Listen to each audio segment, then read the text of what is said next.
Hi, everyone. Good morning. This is Charlotte Opal from the Forest Conservation Fund. Thank you for joining us today for our launch event.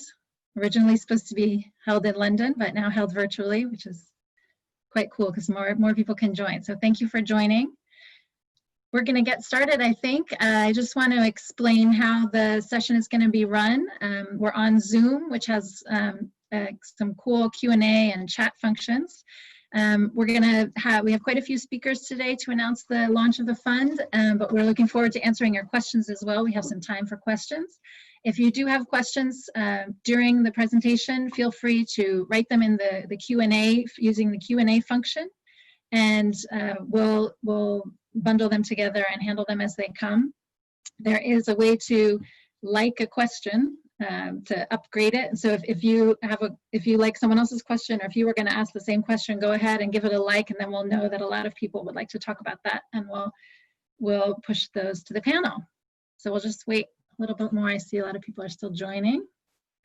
There is also a chat function, but the panelists won't really be looking at the chat. So if you can use the Q&A, that would be great. But if you want to just say hi or react, feel free to use the chat function as well. Yeah, so let's get going. Okay. Welcome everyone to our launch event for the Forest Conservation Fund. We're so pleased to see you. My name is Charlotte Opal. I'm the Executive Director of the fund. And I'll just quickly give you an overview of the event. It's a 1-hour online event, obviously. We have speakers from our board and our first funder and the chair of our grants committee. So I'll be just moderating and introducing the speakers. We have our board chair, Richard McClellan, who will give an overview of why forests are so precious and why we need to save them. And then 2 other of our board members, Bastian Sachet and Simon Lord. Caroline Reynolds from Pisa Cousins, who's the first funder, the first donor to the fund.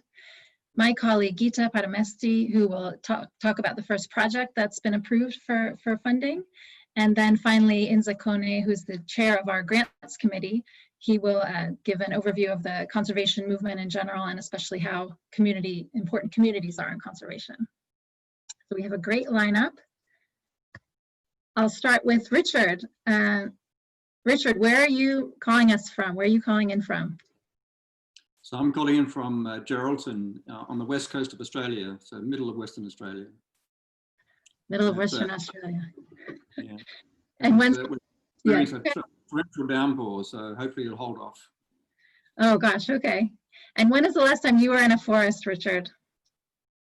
I was in a true forest probably 6 months ago, but I was in a beautiful eucalypt woodland just last week, where I was looking at how some species of Santalacea are faring under climate change, and in particular sandalwood, which is not doing that well under climate change and increasing drought, but it's also had 175 years of overexploitation. So it's a really interesting topic for me. Wow, okay. Sounds gorgeous. Well, thank you. So if you would mind just telling us a little bit about your background, and then feel free to talk about, the forests and why we need to save them. The floor is yours. So it's a great honor for me to be here at the launch of the Forest Conservation Fund, and I'm the chair of the board. I'm currently at Charles Sturt University in Australia doing my PhD on sandalwood exploitation and its important role in the community that it exists. So a little bit about the forests are much the same. You know, across the planet, I think we're all pretty aware now that forests are in crisis and they're diminishing. And we're certainly losing forests at a rate that is very unsustainable. And I think we all know the key drivers of that, and there's none bigger than agriculture and the clearing of forests for agriculture. And we're seeing more and more of that happening as there's increasing pressure for food production through consumption. I think certainly with the pandemic now, we're also seeing increasing economic pressure to try to get as much income as possible from our forests. And we're seeing some pretty unsustainable things happening with forests all around the world as people are trying to make the most, and governments are trying to make the most of forest resources. I think if we go to the next slide, I think this, no one's in any doubt about the importance of forests. Forests have a huge intrinsic value because of the biodiversity that's contained within forests, but also the key ecological functions that forests have. They produce a lot of ecosystem processes that are really, really important for the sustainable operation of a whole lot of communities, natural communities and ecosystems.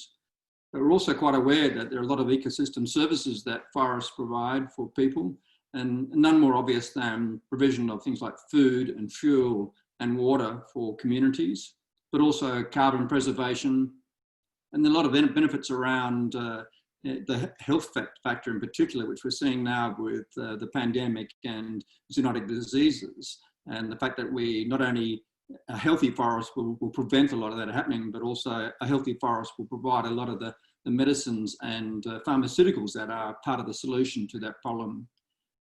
Go to the next slide. The key thing to my mind that's really important, this is why this initiative with the Forest Conservation Fund is so exciting, and that is that there are still forests left that need protection and that need stewards. And the Forest Conservation Fund is providing the initiative, if you like, whereby not only the stewards who can manage good forests and protect them and restore them are in a position to do so, but we have others, companies in particular across the developed world, who are in a position to provide some support for that protection and that stewardship. And I think that's going to be so critical. So this is why this is such an exciting initiative. And I think the key thing about forests and conservation is that there are a lot of organisations out there that are working on forest conservation, but we need to make sure that there is a variety of organisations. And the Forest Conservation Fund is a new initiative. And I think it's going to be very exciting to be involved in this journey. And we hope that everyone who's listening today is going to come with us on that journey. So maybe if we go to the last slide that I want to speak about, and that is pretty much from a global perspective. If we want to save forests across the planet, then every one of us needs to take a role. And so the old think global, act local adage is really apt.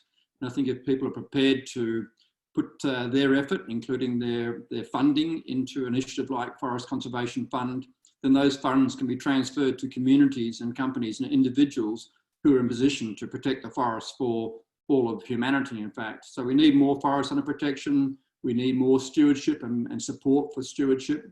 We need everyone to be very conscious of their forest footprint and what they're doing in terms of their own consumption of forest products. And then we need people to get behind conservation measures, including the one that we're launching today. So thanks, Charlotte. It's a real honour to be here and to launch the Forest Conservation Fund. We've got a fantastic team in our secretariat. We've got a fantastic board who are bringing in their expertise. And we're looking forward to a lot of supporters coming on board with us and making a real difference for forest conservation around the world. Thank you very much. Wonderful. Thank you, Richard. So we've had quite a few more people join. I'll just remind you that we're using the question and answer function in Zoom. If you have questions for the panel, as they come in, just log them up there. We won't be taking any live questions using voice, so please type your questions there into the Q&A function. And if there's a question that you would like to hear the answer to, you can like it, you can vote for it. So we'll be looking for those more popular questions because we won't have time to take everyone's questions, unfortunately. So just a really quick introduction to the fund. What is it? So the idea is that we all have a role to play in this transition, moving from no deforestation to forest positive. We here at the Earthworm Foundation, which is the founder of this new fund, it's set up as a separate foundation here in Switzerland. We've seen that companies from all across several different commodities have made significant strides in getting large-scale deforesters out of their supply chains, but it's not enough. There are still calls for boycotting certain ingredients. There's still, horrible messages of death and destruction coming out for many commodities. So what we see is that we really need a more positive way for companies to engage in their supply chains and actually protect forests and make sure they stay standing, and they're not being destroyed for other products or other markets. And the idea here is to connect donors. It could be private companies that are buying commodities in a landscape, could even be individuals, with quality forest conservation projects in the landscapes where they're purchasing from. And the idea is that by actively protecting forests, not just getting deforestation out of their supply chains, but actually proactively protecting forests, they can become forest positive. So moving beyond no deforestation to something that's much more impactful and positive messages for customers and consumers. As we've been developing the concept of the fund, we found that the costs of conservation, hiring wardens, doing the patrols, helping communities invest in forest-friendly livelihoods are surprisingly low. And we estimate that on average, the cost is no more than $40 per hectare per year. And when you look at that, how much it would cost a company then to protect an area of forest equivalent to what they need for their planting, it's less than 2% of the cost of goods of their raw materials. So what we're trying to do here is provide a simple way for companies to invest in conservation. It's not going to break the bank, and have it become part of their sustainability strategy that's embedded actually in their purchases.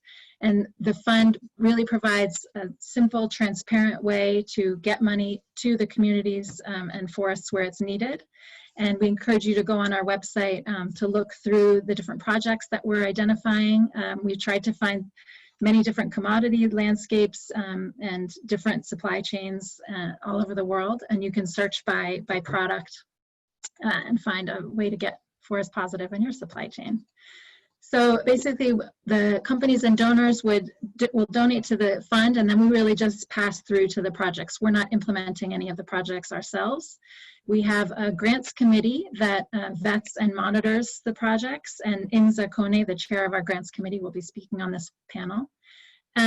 We use satellite monitoring to make sure the forest is still standing, and we also get information from the projects about their own biodiversity impact and their social impact, and then we report that information back to the donor.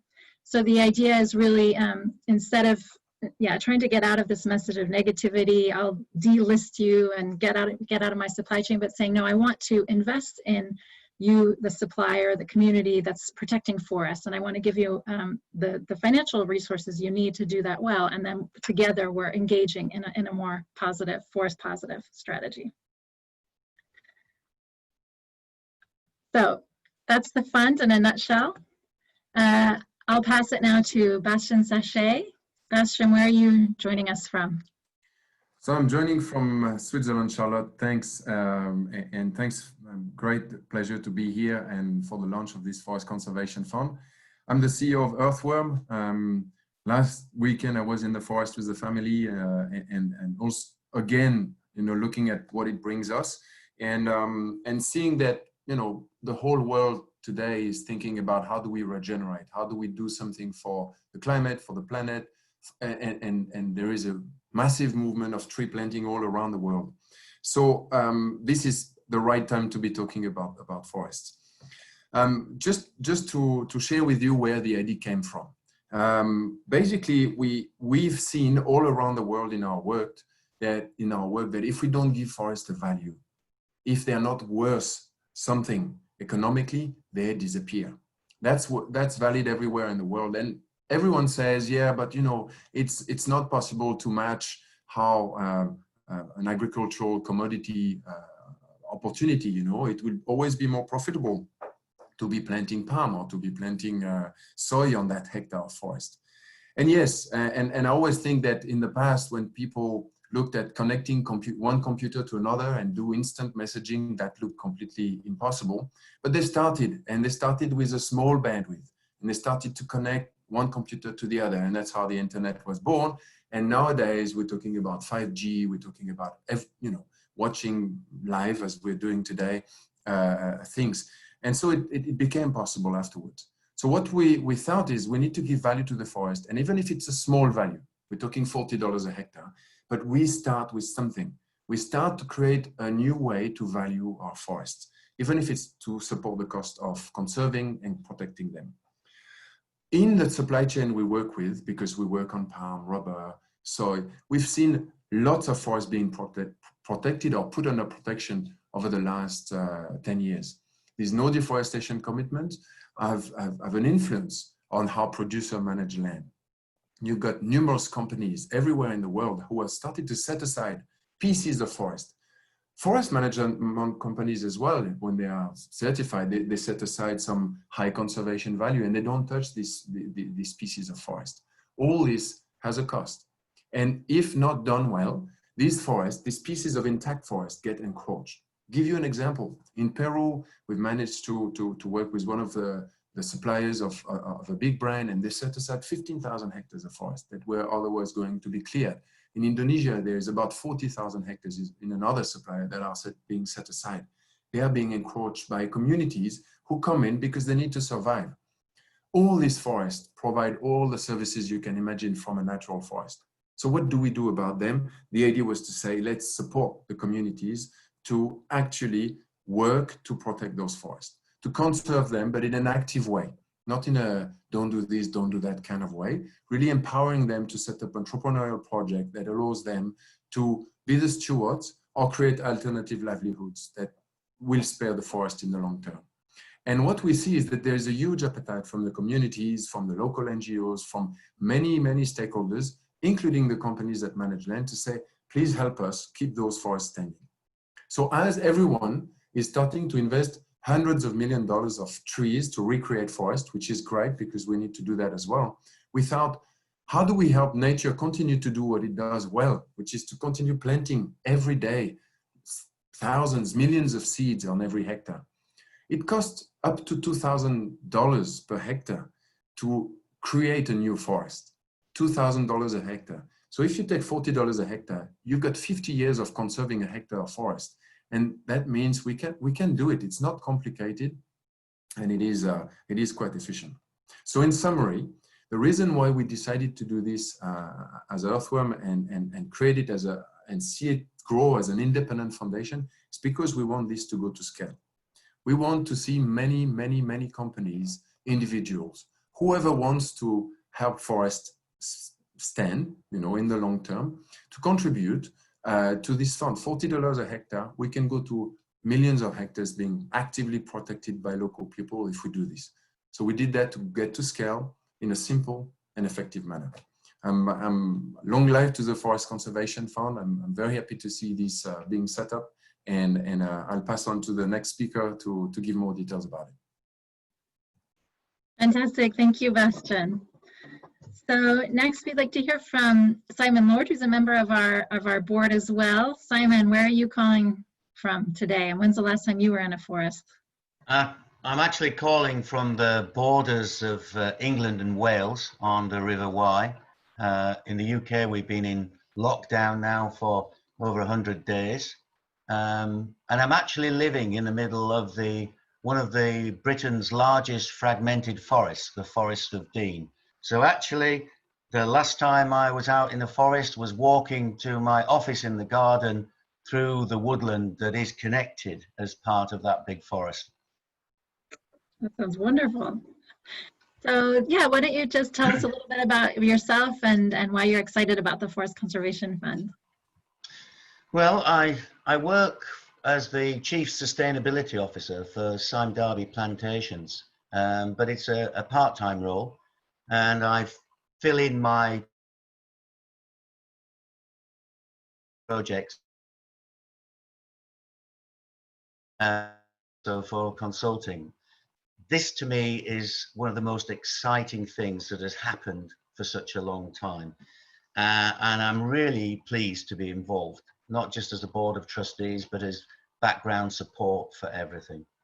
And yes, I'm excited at the launch of this because it finally gets off the ground. We have talked about it for enough time, and it's now to start walking and not talking.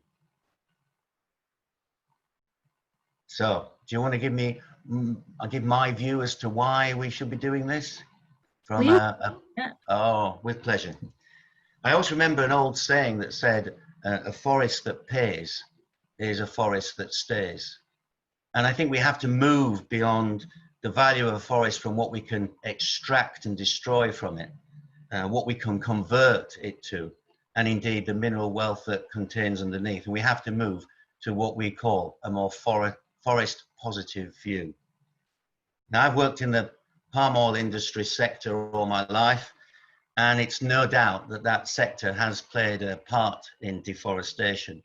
But with the Forest Conservation Fund, we really have an opportunity to reverse this. A chance for leadership to emerge, because the vast majority have done little so far. So now is an opportunity for them to do much. And I think responsible oil palm companies have had a number of initiatives in what I would call regenerative agriculture, conserving and enhancing high conservation value areas, restoring and widening riparian strips, and indeed more recent thinking on how do we tackle stranded assets, particularly how do we exit from peat in a responsible way. We've always been creating corridors, not always successfully, and these wildlife corridors have been stepping stones to link high density forest fragments. But all of these initiatives have been limited. They're limited to the land that the plantation companies actually work on. And so by their very nature, they are quite small scale. Now we have an opportunity to work at scale. With the Forest Conservation Fund, the challenge exists to operate collectively at a much higher level and over a much larger hectareage.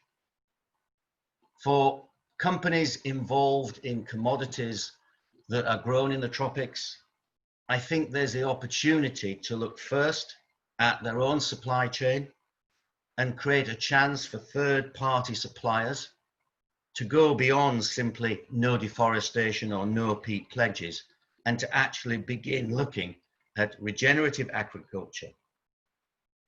And secondly, for those customers who are involved in the supply chain to get closer and more intimately involved with it, so that we can get to a situation where I think production and protection within a landscape can go hand in hand.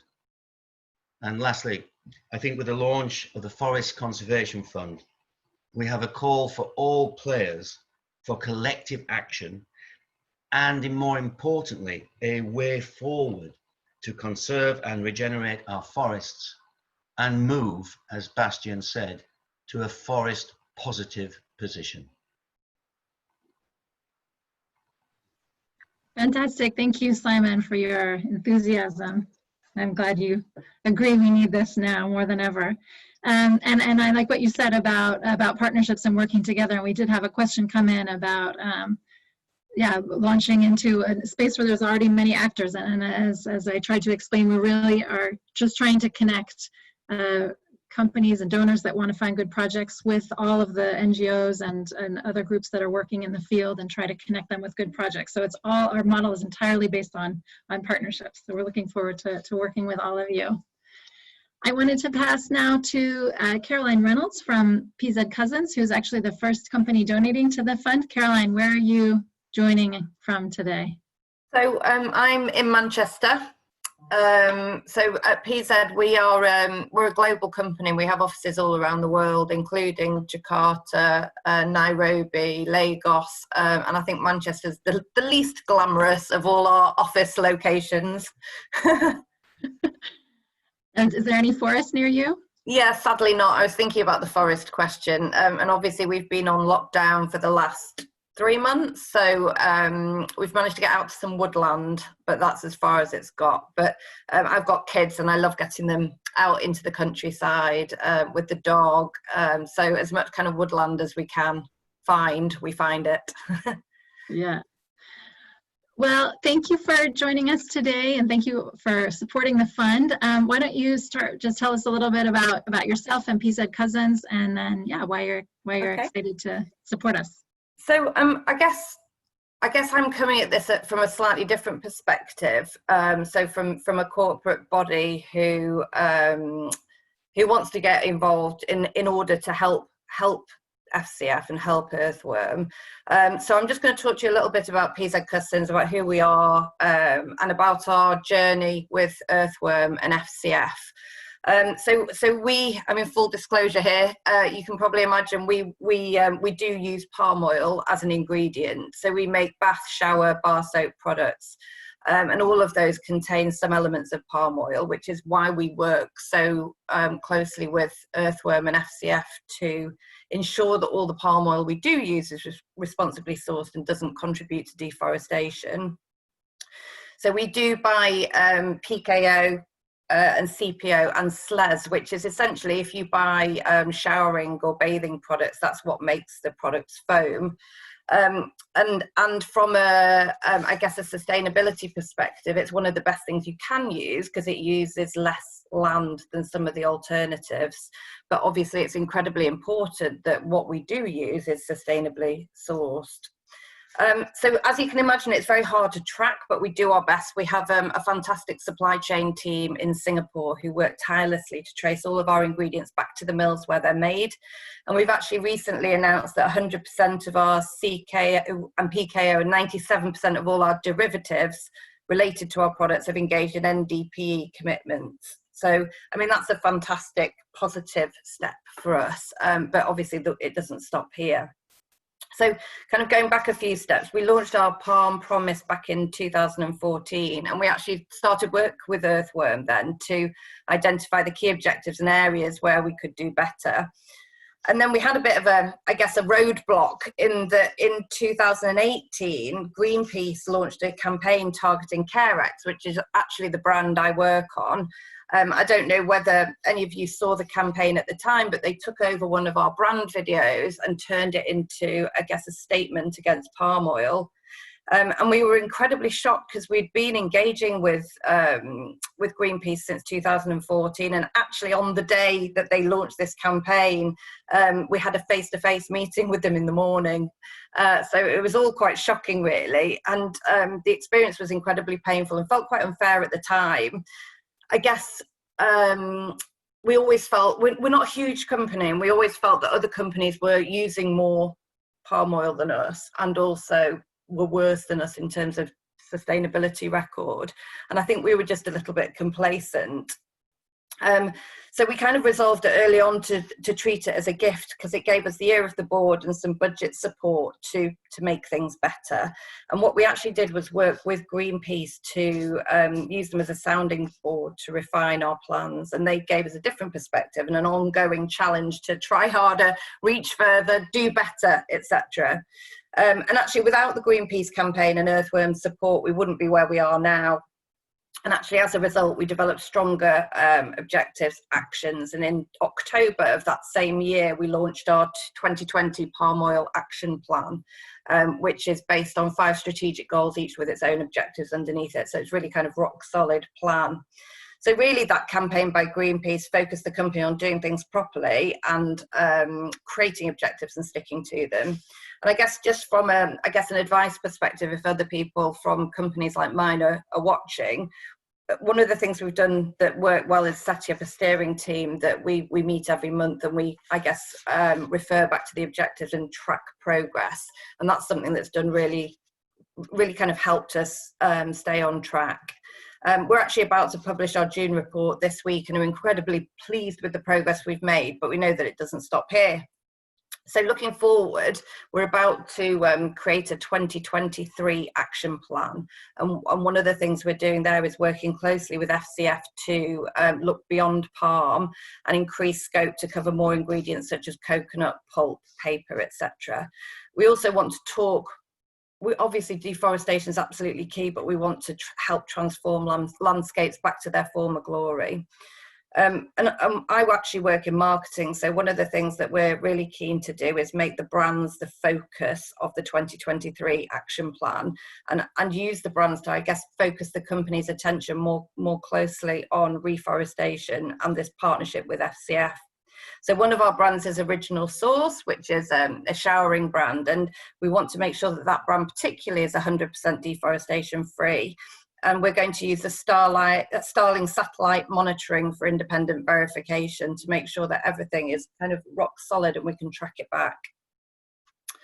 We're also going to start forest regeneration with the Forest Conservation Fund, which aligns with our decarbonisation agenda as well. And we see FCF as an innovative way to invest in high impact, locally managed grassroots projects, empowering local communities to be forest protectors and a way for us to evolve to a forest positive position, to protect a forest area equivalent to our forest footprint. So I think Angita, who is speaking next, is going to talk a little bit more in a bit more detail about the Harp project, which is one of the projects we particularly have been involved in. So at PZ, this work's been undertaken by people who feel passionately about making sustainability more of a core part of the business, and their energy, enthusiasm, how they feel, how strongly they feel about all of this has started to make sustainability more of a core part of the PZ business. And I've noticed that the work with Earthworm and FCF has really driven employee education, because it's tricky, isn't it? It's tricky to get people to understand everything that's going on here, and because it feels so big, to try and get people to feel that they themselves can make a difference is quite hard. And actually having that close relationship with Earthworm and FCF has helped people in the business feel that they can make a difference, which is really key. And one of the other things we do is we use Workplace, which is like a social media network, and we have a sustainability hub on there where we post and really nice videos from on the ground in Indonesia, from the Harp project, etc., so that people can actually see on their phones that the work they're doing is really making a difference, which I think really helps that connection. So I mean, I firmly believe that this is only the start of PZ's sustainability journey. I think we can only go better, higher, meet all those challenges that Greenpeace give us. And I do think, just to end on a quote, we know the price of everything and the value of nothing. And at PZ, we just really want to help change the conversation. Wonderful. Thank you so much, Caroline. Yeah, we're connected through the products we buy to people halfway around the world, and it's important to get positive stories, and yeah, we can have an impact, maybe tiny, but still an impact. So I wanted to turn now to some voices from the field. So I'm pleased to introduce my colleague Gita Paramesti. Gita, where are you joining us from? I'm joining from my little tiny apartment in Jakarta, Indonesia. And you've been in lockdown there for a while, so no forests for months? No forests. It's been 3 months since I've been everywhere. Okay. Unfortunately, Nonet Royo couldn't join us today, but I've asked Gita to tell us more about the opportunity for community protection of forests in Indonesia, and to introduce the first project, which Caroline mentioned is being supported by PZ Cousins. So Gita, over to you. Okay, thank you, Charlotte. So my presentation called the Community-Based Forest Conservation, the Indonesian Opportunity and Context. So I'd like to introduce you to the first project that FCF is funding in Indonesia, so you can get an idea of what kind of projects that we're funding, because I think I see a lot of questions related to that on the Q&A box. But I wanted to start this presentation by talking about the interesting pattern that we're seeing in Indonesia and elsewhere in the world, that deforestation is now shifting from being led by large-scale plantation developments to smaller-scale encroachments. So this slide here is one example from Aceh Tamiang region on Sumatra Island in Indonesia. So from our satellite analysis in this area, we see that the deforestation from early 90s to 2000s occurred inside of companies' concession. But forest loss between 2015 to 2017 mostly happened outside of the concessions. So those, if you can see there, those red and orange dots that you can see there, they're small-scale events showing that individuals or smallholders, they are now main driver of deforestation in this landscape. So this is, of course, an interesting development in times where climate change is an obvious threat for all of us, and when protecting forests becomes a must. So the way FCF see this, and I think everyone, all conservation activists see this, we need to turn the situation around and help communities become forest protectors. So the good news is that they generally, the community indigenous group, they generally value their forest, but they need support to protect it. And that's where the FCF can help. So in Indonesia, in Indonesian context, we see lots of opportunity, because right now the government is seeking to expand the social forestry designations from around 1% of the total forest estate to over 10% now. So that's from around 1.1 million hectares to 12.7 million hectares. Social forestry, we think it's a good idea, not only because it confers rights to local communities, but it also supports livelihood and can achieve more conservation outcomes. Considering that given certain conditions, communities can act as more effective managers of forest resources and conservation. For example, I think we know a lot of wisdom owned by many indigenous groups. It taught them how to get benefit from forests while also respecting it. If you could go to the next slide, Shar. So with that being said, the social forestry policy in Indonesia, it opens up many new opportunities, but also challenges. From policy perspective, for example, while government wants to accelerate the realization of social forestry distribution, we're also faced with challenging bureaucracy and administration. From institutional perspective, social forestry can help decentralize responsibility to protect forest. At first, it's solely in the hand of the state and private sectors. Right now, it's also to communities. But the question, of course, is whether or not the institution is ready. And from economic perspective, social forestry can increase sustainable income through non-timber forest product, for example, like honey or rattan, carbon stock, environmental services, and many more. But the challenge, of course, is that there are a lot more lucrative alternatives for forest use. We can choose to convert them into monoculture plantations, for example. And then the most important is, last but not least, is social forestry can provide a very big opportunity for us to conserve forest cover and forest function of the ecosystem. But the challenge sometimes, it's in the technical ability.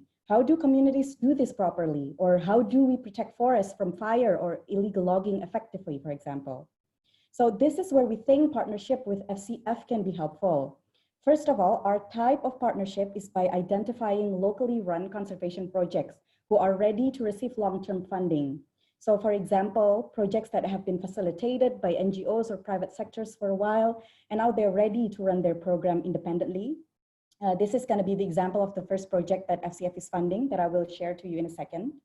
And then FCF can also provide fund for organizational development of income generation activities, for example, to gain support from communities for conservation program, and also for legal support by local communities and indigenous people to gain conservation-based tenure over their forest area. So this is the case with the first project that FCF is funding, PZ Cousins funding through FCF. We called it Harp, stands for Hutan Adat Rimba Perancit. It is located in Kapuas Hulu, West Kalimantan, so it's 12 hours away from Pontianak. And most of the community members, they're indigenous people from the Dayak Sebaru group. This area is very remote, so when I wanted to speak with them, I need to send a text message first. So these people, they can climb up in the hill to get a good signal to call me. So since 2015, Earthworm Foundation and the palm oil company, GAR, Golden Agri Resources, we've been working with this community since 2015. And in 2018, the community agreed to conserve 1,600 hectares of forest as conservation area. So inside the Harp, there are culturally significant spots, and then of course key plants and fauna such as leopard cat and pangolin. And however, this forest is under threat of illegal poaching and encroachment. And also because part of the forest is also peatland, then it requires a very careful management.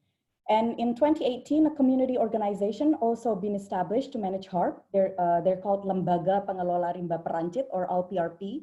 And they're consisting of the representative from adat structure, village consultative bodies, and also farmers group. And in the first year of the grant, next slide, Shar, thank you. In the first year of the grant, LPRP is looking to implement the following activities, as you can see on the slides. So as you can see, many of them are related to infrastructures and organizational development, considering that the LPRP is a new organization and they need help for that. So this is also answering a lot of questions in the Q&A box. What if we're a new organization and we need help on this kind of stuff? Then this is something that FCF can fund. So I guess if you're private companies, individuals, or other organizations, and you're looking to protect your forest footprint, or you simply care about this cause, you can definitely be part of FCF donors. And if you're community organizations or NGOs or individuals who own similar initiative, as we mentioned, be our grantee, reach out to us. And I guess that's it. That's all I can say from my side. We're very excited to see how the fund can really uberize the conservation efforts in the hand of local people, supported by business and private sectors who promote sustainable communities and healthy forests. Thank you, and back to you, Shar. Thanks, Kita. Yeah, so more, yeah, we can't do this without partners. We're really trying to Uberize, as Gita said, conservation. So really decentralized work with lots of different groups. So it's all about partnerships. And last but not least, I'm excited to introduce Inza Kone. He's the chair of our grants committee. So our grants committee actually vets the projects and approves them according to the criteria that you can find on our website. Inza, where are you joining us from today? I'm currently in Abidjan, Cote d'Ivoire, West Africa. And you're in the middle of a forest, you said? Yes, the Swiss Center for Scientific Research, where I work, is in the middle of an urban forest. So I live in this urban forest. So the reason why I've been excited to join the grant committee is the concept of the Forest Conservation Fund, which promotes, I would say, community-based conservation. So maybe I can start with my slides. Yeah, so I've been excited by this concept, promoting community empowerment for forest conservation, and especially this call for more collective actions, as Simon said. So why should we do that? The first reason is that humanity is currently experiencing a biodiversity crisis. Next slide. So this biodiversity crisis is characterized by the loss of many, many species. Next slide, please. Yeah, that's it.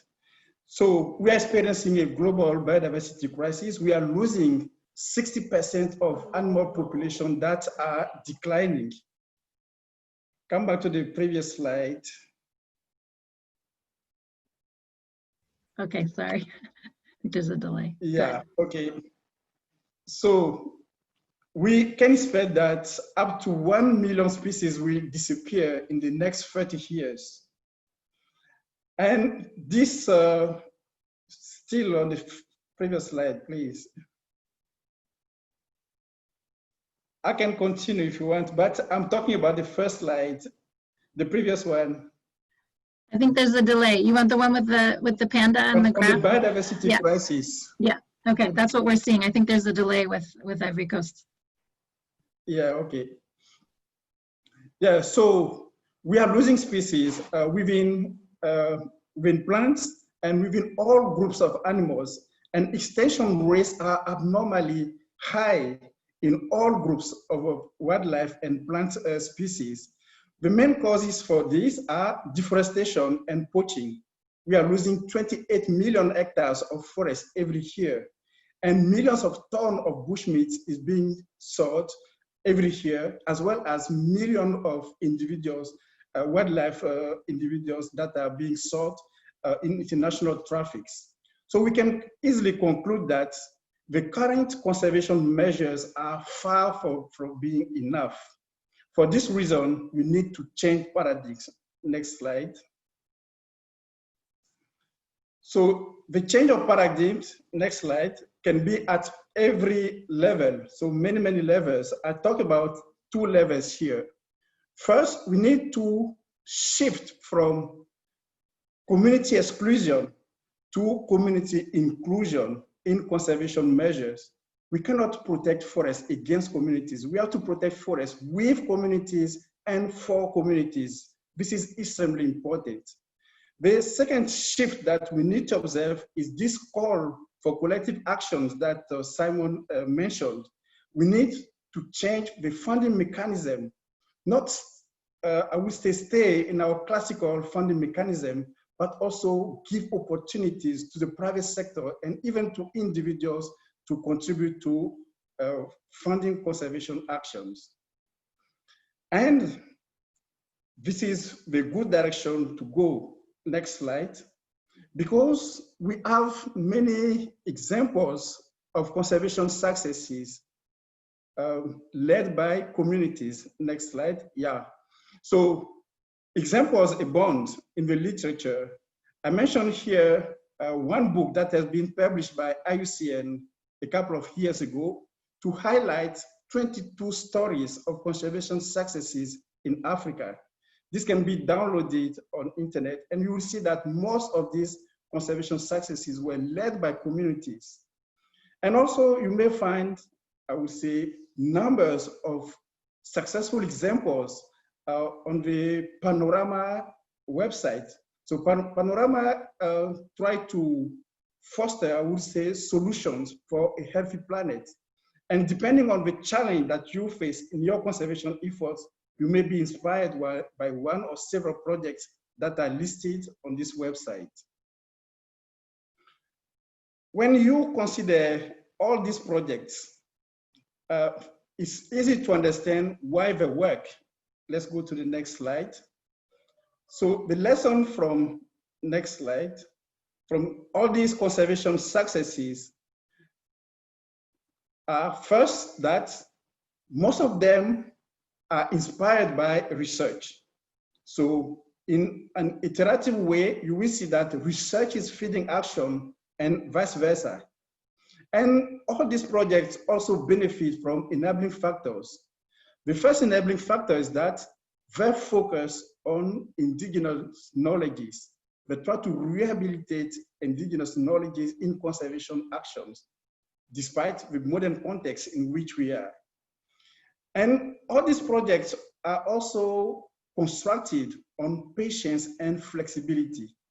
The work with communities is not a classical work. It's very challenging. You have to be flexible, you have to be patient, you have to project yourself into the long term, not just a 6-month project or 1-year project. That will never be enough. You have to project yourself into a long term. And this is the secret of all these conservation successes. And the first success is that these conservation successes also use innovative funding mechanism. They don't depend just on one funding source. They multiply funding sources and they collaborate with all actors. And I think Forest Conservation Fund is offering opportunities to diversify conservation funds. And what I like most with this fund is that there will not be funding, or we will not be funding project just for 1 year or 6 months, but we are going to go over up to 5 years, which is very good to establish the foundation of a sustainable project. Thank you very much. Wonderful, thank you, Inza. Yeah, so exactly, the idea here is that we're supporting projects for the long term, and it's a 5-year grant cycle that's then renewable, and the idea really is to set up long-term partnerships between companies and the conservation projects. So thank you. So we have a little bit of time for Q&A. We've had a lot of great questions coming in. I thought maybe to be topical, we could ask some of you on the panel, how do you see COVID affecting the world of forest conservation? And I think maybe Richard and Inza, you guys might like to feed in, and maybe Simon. But Inza, why don't we start with you since you're not off mute yet? I didn't get the question. How does COVID affect conservation action? Yeah, right. Yeah, globally or even in Ivory Coast. Yeah, some people have been mentioning that COVID has positive impacts, which is true. I mean, environmental positive impacts, which is true, but not long lasting, because these positive impacts are just related to this shift of behavior that have been imposed by lockdown and so on. But this is definitely not sustainable. The fact is that COVID will actually be impacting conservation action negatively because law enforcement has decreased in rural areas. If you take the case of Ivory Coast, where I live, most cases of COVID-19 are in Abidjan. So for this reason, Abidjan has been cut from the rest of the country, but most conservation sites are in country. So with reduced law enforcement, we have been reporting some increase in chainsaw mining, for instance, and also in poaching activities in these rural areas. So our challenge is now to find a way to go back to the field as soon as possible to resume some conservation activities or to encourage the locals. I mean, we should give them a sign, a strong signal that we didn't abandon them, that we are still together. And this is the way for them to certainly re-intensify or resume some conservation action that are suspended at the moment. So yeah, I would rather say that COVID-19 has some negative aspect to conservation. And if you even take the case of possible transmission from humans to great apes, for instance, there is an emerging risk that humans pose a new threat to wildlife in this way. So we have to be very careful when we resume research or conservation action, even ecotourism and so on. We have to be careful and respect, I would say, the protocols that are promoted by IUCN, UNESCO, and many conservation projects. So keep the distances, wear masks, and so on, and use protocols not to bring germs or pathogens into the forest or bring them back from the forest. Great, thank you. Simon, if you have anything to add to that, feel free. And then we had a question for you about production, and you said production and protection and conservation should go hand in hand. How does that work when it just takes a few minutes to cut a tree down to plant palm oil or rubber, and then centuries to get the natural forest to grow back? So over to you, Simon. Yeah, I think, thank you. I think COVID has forced many companies to think about the immediate health and welfare of its employees and the communities that they service. And I think another part of that is shortening of global supply chains as people try and secure the correct food sources that people want. But perhaps one of the unintended consequences of the lockdown has been that people have seen a drop in emissions. And I think we're going to see a renewed sense of purpose in organizations and companies on deforestation, but also on the positive side of conservation of those forests. So I guess for me, the immediate short term is about health and safety and welfare, but there's no doubt in my mind there'll be a repurposing of many companies thinking along the signs of forest positive. In answer to your question, yes, it only takes a minute to chop down a tree. We have to stop people taking that minute. There is no reason why we should be expanding the agriculture into forests any longer. There is land available which is not forests, but the question is not about expansion, it's about increasing the production of the land that's already owned. It's already there. And for me, I see a kind of mosaic landscape. I'm surrounded in the UK here by forests and by agriculture, which have coexisted for centuries. I think that has to happen. Oil palm is a big provider of food. I think the World Resources Institute said that by 2050, there's going to be some 10 billion people. There would therefore be a 56% food gap in order to feed those. That would take another 600 million hectares and in itself would generate something like 11.4 gigatons of CO2 equivalents. We have to find a way of feeding those people, which is not at the expense of forests. And I believe they can coexist. Many companies are looking at those areas that they currently occupy and allowing them to regenerate, allowing them to look at how they deal with slopes, what I call the stranded assets. But it's not just that, it's looking about those concessions which aren't currently occupied and what use can be put to those, as well as retiring certain land and finding the best solutions for those lands. So I am hopeful that there is a mosaic to be found in production and protection. I think it's going to be necessary because simply the genie is out of the bottle in terms of population explosion. Personally, I don't think there's any need for any palm oil company to be chopping down any more forests anywhere. Thank you. Richard, did you want to add anything to the impact of COVID on forests and conservation or deforestation? And maybe just a positive outcome. I think we've seen plenty in the news in terms of increased action on some of the deforestation fronts around the world, and we've seen an increase in more or less surreptitious forestry. And we've also seen some environmental regulations being rolled back by governments under the crisis situation, if you like. I think from a positive perspective, I don't think I've ever seen so much in the media or in the scientific community in terms of discussion about the value of forests, in terms of preventing things like pandemics and the spread of zoonoses. And I think that's a really positive thing. We're seeing increased dialogue around that, we're seeing increased research, and we're seeing some real world outcomes with immediate bans on some forest products that are part and parcel of the pandemic and zoonosis spreading. So I think there are some side benefits that may hopefully lead to some long-term outcomes. Great, thank you. We just have a few minutes left. Caroline, I wanted to just send one question your way. How does Peacewood Cousins see the risks to your business that informed and concerned consumers decide to remove palm oil from their shopping basket? Thanks.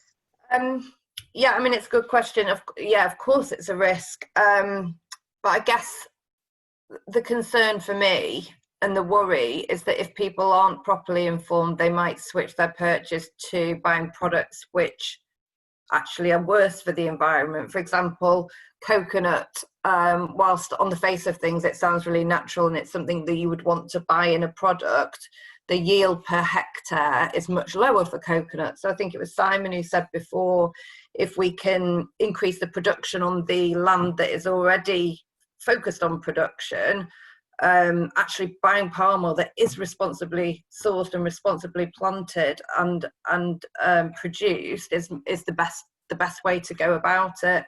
And for me, that's why I was saying that I want to expand our focus from palm into our other ingredients as well, because obviously, again, I mentioned coconut, but it sounds so lovely and natural, but actually if you dig into it, it's making sure that the coconut we buy is also responsibly sourced, likewise the paper, etc., and not just produced responsibly, but also respects local and indigenous communities and animal habitats as well. So I think it's a really good question, obviously something we do think about, but for me it's about education and making sure people are well informed. Thanks. Sebastian, do you want to add anything to the business? Business reasons to join the fund? Yes. Go ahead. No, I just said that 10 years ago, businesses started to really make strong commitments to protect forest. They've worked in the supply chain, as Caroline had illustrated. They started to dig into, ask the question, where does it come from? And they realized they're connected to many landscapes in the world, and there will be for any commodity as a source. Those landscapes, there are forests in there, and those forests are under threat. So the idea and why the Forest Conservation Fund right now is to have a tool among others that is coming to complete the toolbox to protect forest in an active way. And we feel that there is a gap and that this Forest Conservation Fund fills the gap. So we hope, and I hope very much that with a simple, practical tool, we can scale efforts and bring all the will that is emerging from the post-COVID situation to do something concrete, to do something practical, to gather that energy and bring it as quickly as possible toward those who are the stewards of the forest, the communities, the local individuals, villages who have in charge and near their houses forests to conserve. So I'm very hopeful that this fund will help do that and connect and strengthen the partnership that are already in action to conserve forest. I can't agree more. Thank you. And we're at the end of the hour. Thank you so much for the call to action. Our website is here. Our email, please get in touch if you want to donate. If you have project ideas, visit our website to see our projects. And thank you all of us for joining. And thank you especially to our panel. And thanks to everyone who is here today. Have a great day. Bye.